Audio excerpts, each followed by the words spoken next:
복된 신앙생활을 위하여, 복된 신앙생활을 위하여라는 제목으로 말씀 전하겠습니다.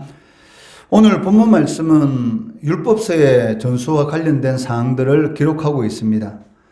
모세는 율법을 기록해서 제사장들과 장로들에게 주어서 그것을 매 면제년의 초막절마다 낭독하도록 합니다. 그리고 후손들에게 가르쳐서 그들로 하여금 하나님의 모든 말씀을 준수하게 하라라고 당부하고 있습니다.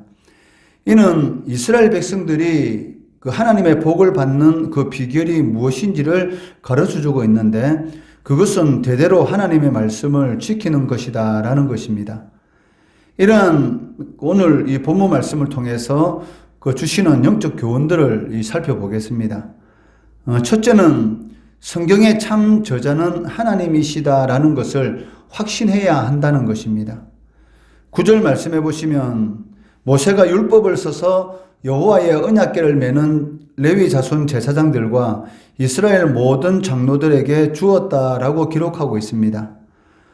그런데 이 말씀은 꼭 모세가 성경의 원저자인 것처럼 이렇게 들리고 있습니다. 그렇지만 그렇지 않다는 것입니다. 모세는 그 하나님으로부터 받은 율법을 기록한 것뿐이다라는 그러한 의미를 가지고 있습니다. 그래서 레위기나 민수기를 보면 그 새로운 이 주제나 새로운 사건이 시작될 때마다 여호와께서 모세에게 말씀하여 이르시되라고 말씀하고 있고, 또는 여호와께서 또 모세에게 말씀하여 이르시되라는 그런 말로 시작되고 있다는 것입니다. 이 외에도 성경 66권이 하나님께서 원저자이시다라는 것을 밝히는 그러한 증거는 수없이 많습니다. 대표적인 그런 구절을 살펴보면 디모데후서 3장 16절 말씀해 보시면 모든 성경은 하나님의 감동으로 된 것으로 교훈과 책망과 바르게 함과 의로 교육하기에 유익하다라고 말씀하고 있다는 것입니다.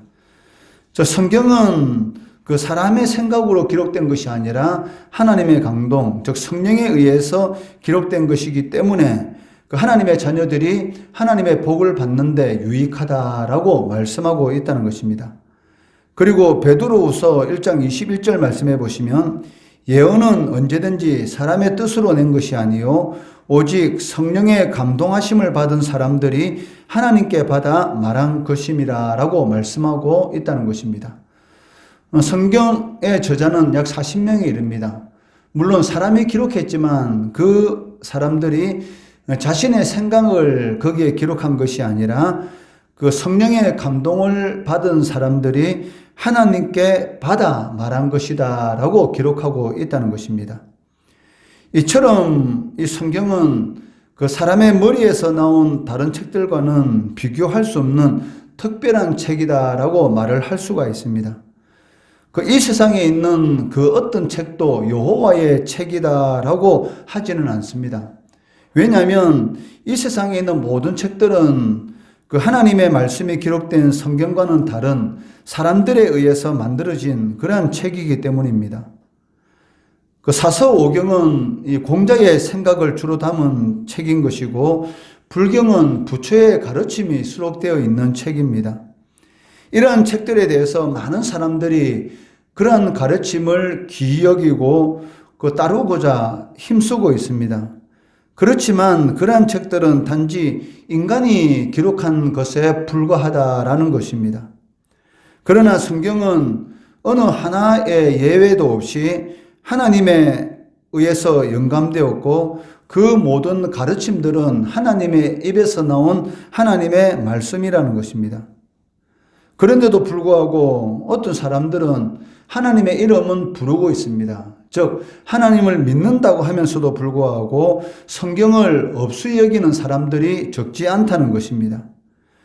그 이유는 이 성경의 진정한 그런 가치를 모르기 때문입니다. 이 다이아몬드는 그 다이아몬드의 가치를 아는 사람에게 필요한 것이지, 그 다이아몬드가 이 돼지 우리에 던져졌다, 그렇다면 그 돼지가 그 다이아몬드의 그 가치를 알겠습니까? 그 자연인이라는 이 프로를 보다 보면 그 자연인이라는 이 사람이 그 산에서 살면서 또 산속에 있는 많은 약초라든지 아니면 버섯이라든지 또 우리가 알지 못하는 많은 건강에 좋은 그런 이런 그 식물들을 이렇게 그 채취하는 것을 볼 수가 있습니다. 그것을 보면서 제가 만약에 산에 오른다면 그런 것을 보더라도 아마 그냥 지나쳤을 것입니다. 왜냐하면 그 식물이 몸에 어떻게 좋은지 전혀 모르고 그리고 그 식물이 좋다라는 것을 안다 할지라도 그 식물이 어떻게 생겼는 것을 모르기 때문에 바로 옆에 두고 있다 할지라도 그냥 스쳐 지나갈 수밖에 없다는 것이죠. 아마 저 같은 경우는 산삼이 바로 옆에 있다 할지라도 아마 모르고 그냥 스쳐 지나갈 것입니다. 마찬가지로 사람들이 성경을 없이 여기는 그 이유가 무엇이냐면 이 성경이 얼마나 가치가 있는지 하나님의 사람으로서 하나님의 복을 받도록 하는 그런 무한한 가치가 있는데도 불구하고 그 진정한 가치를 모르기 때문에 그 성경 말씀을 없이 여기고 하나님의 말씀을 이렇게 묵상하는 그런 삶을 살아가지 않는다는 것입니다. 그렇기 때문에 우리는 성경이 하나님의 말씀인 줄을 믿고 순종하고 확신을 가지고 그 속에 있는 영원한 생명과 그 하나님께서 그 안에서 약속한 그런 모든 이런 복된 삶을 살 수 있도록 힘써 이렇게 노력해야 한다는 것입니다. 두 번째는 그 오늘 본문 말씀에서 교회는 하나님께서 명하신 공적 예배 처소다라는 것을 강조하고 있습니다. 그 11절 말씀해 보시면 이스라엘 백성들이 면제년의 초막절에 정기 집회로 모일 그런 장소에 대해서 언급하고 있습니다. 이 말씀을 보시면 이스라엘 백성들은 그 자신들의 생각에 모이기가 쉽고 장소가 넓은 곳, 그런 곳을 임의로 선택할 수가 없었다는 것입니다.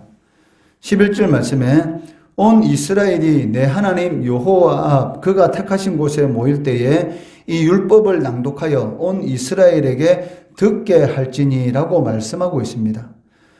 성경에 보시면 하나님 앞에 제사 드리는 방법 그리고 제물의 종류대에서 하나님께서 명하신 것처럼 이스라엘 백성들이 어디에 모여서 하나님께 제사를 드리고 하나님께 예배를 드려야 되는가 거기에 대해서도 하나님께서 명령하고 계시다는 것입니다.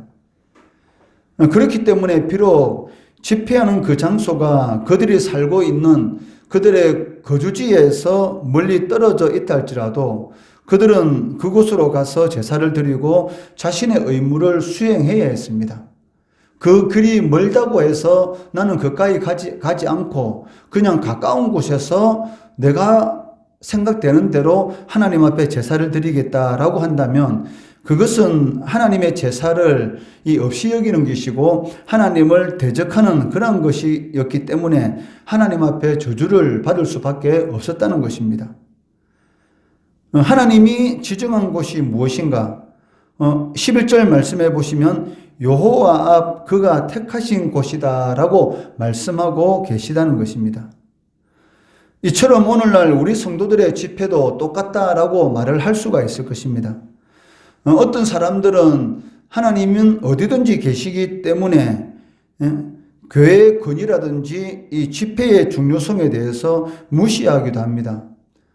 그래서 반드시 교회에 가서 예배를 드리지 않아도 무방하다라는 그러한 생각을 가지고 있다는 것입니다.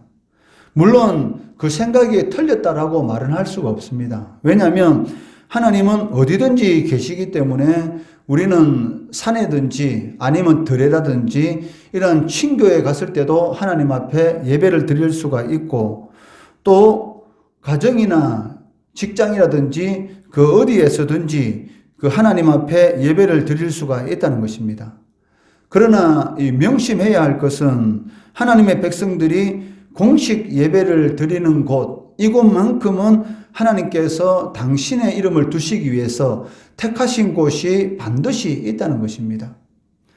이스라엘 백성들이 이 곡식을 거두고 난 이후에 항상 하나님 앞에 첫 이삭을 드리도록 하나님께서 명령하셨습니다. 그 이유가 무엇입니까? 이 첫 것을 드린다는 것은 자신이 이 앞으로 수확할 모든 것을 하나님의 것이다라는 그러한 이런 고백이 들어있다는 것이죠. 우리가 새벽 첫 시간을 하나님 앞에 나와서 새벽 기도회로 하나님 앞에 영광 돌리고 이렇게 예배를 드리는 것은 오늘 하루 24시간이라는 시간은 모두 하나님의 것입니다 라는 그런 의미를 지니고 있고, 새벽 첫 시간을 하나님 앞에 드림으로 인해서 하나님이 나와 함께 동행하시고 오늘 하루의 모든 상황 가운데 하나님께서 함께 해달라는 그러한 의미도 가지고 있다는 것이죠. 그리고 일주일의 첫날인 주일을 하나님 앞에 우리가 공적 예배로서 모여서 하나님께 영광 돌리는 그 이유가 무엇입니까? 한 주간의 모든 삶을 하나님께 드린다라는 그런 의미가 있기 때문입니다. 그래서 첫 것이라는 것, 첫 시간이라는 것은 그만큼 중요하다라고 할 수가 있다는 것입니다. 마찬가지로 시간도 하나님께서 특별히 구별한 그러한 시간이 있는 것처럼 이 장소도 하나님께서 특별히 하나님의 이름을 두시기 위해서 택하신 그러한 곳이 있다는 것입니다. 그곳이 바로 구약시대에는 성전이었고 신약시대에는 교회다라고 할 수가 있다는 것입니다. 그렇기 때문에 성도는 정해진 시간에 정해진 장소에서 하나님 앞에 예배 드리는 그 일에 힘써야 한다는 것입니다. 그 사도행전을 보시면 그 초대교회 성도들은 성전에 모이기를 힘썼다라고 기록하고 있습니다. 사도행전 2장 46절 말씀해 보시면 날마다 마음을 같이하여 성전에 모이기를 힘쓰고라고 기록하고 있습니다. 마음을 같이 할 수 있는 그 이유가 무엇입니까? 모이는 시간과 모이는 장소가 그 지정되어 있기 때문입니다. 그렇기 때문에 그 시간에 그 장소에 모여서 마음을 같이 해서 하나님 앞에 예배를 드릴 수가 있었던 것이고, 그리고 주님께서도 두세 사람이 모인 곳에 내가 너와 함께 할 것이다 라고 말씀하신 것처럼 그만큼 이 공적 모임에 대해서 하나님께서는 너무나 이게 중요하게 생각하셨던 것이죠. 이스라엘 백성들도 가정에서 자녀들과 얼마든지 하나님 앞에 예배로 영광 돌릴 수가 있었습니다.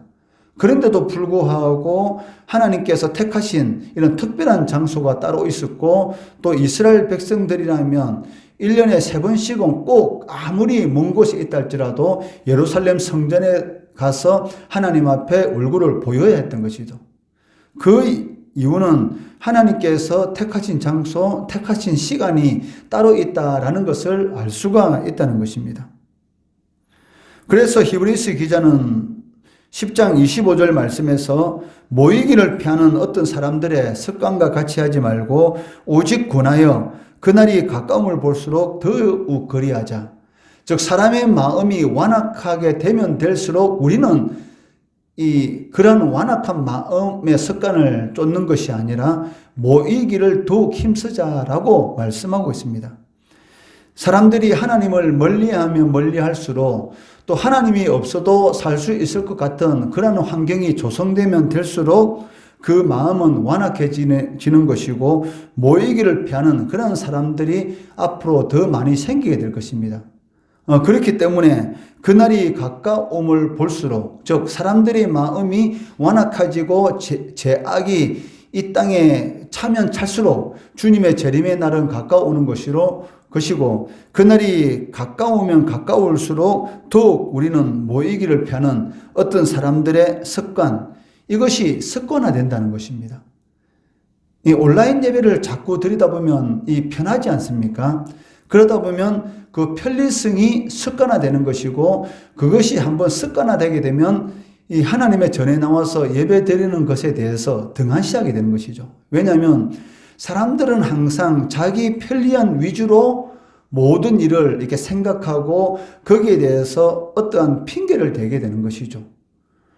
온라인 예배로 드려도 충분히 하나님 앞에 영광 돌릴 수가 있는데, 굳이 아침에 일찍 일어나서 씻고 준비하고 옷 입고 또 아이들과 함께 차를 타가지고 먼 곳까지 갈 필요 있느냐? 굳이 집에서 하나님 앞에 예배 드려도 되지 않느냐? 지금까지 그렇게 예배 드리는데 굳이 다시 또 나갈 필요가 있느냐라는 이런 습관화가 그만큼 이렇게 무서운 것입니다. 그렇기 때문에 이미 성경은 하나님께서는 우리 인간이 어떤 한 존재인지를 너무나 잘 알고 계시기 때문에 모이기를 피하는 어떤 사람들의 습관을 쫓지 마라라고 말씀하고 있다는 것이죠. 왜? 우리도 그러한 습관을 가질 수가 있기 때문입니다.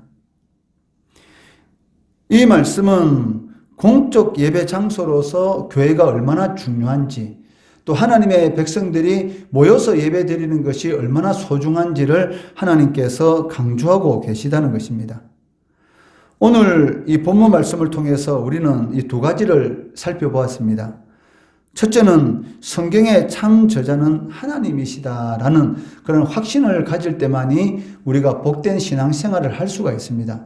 성경이 하나님의 말씀이다라는 그런 확신을 가지고 있으면 그 말씀대로 살아가게 되는 것이고, 그리고 거기에 약속된 모든 복이 나에게 임한다라는 그런 믿음이 생기는 것이죠. 그런데 성경이 사람에 의해서 기록되었다라고 생각하게 된다면 이런 자유주의 그러한 신학자들처럼 성경에 기록된 모든 초자연적인 역사는 없애야지만이 그것이 진정한 하나님의 말씀이 될 수가 있다라는 그러한 말도 안 되는 소리를 하게 되는 것이죠.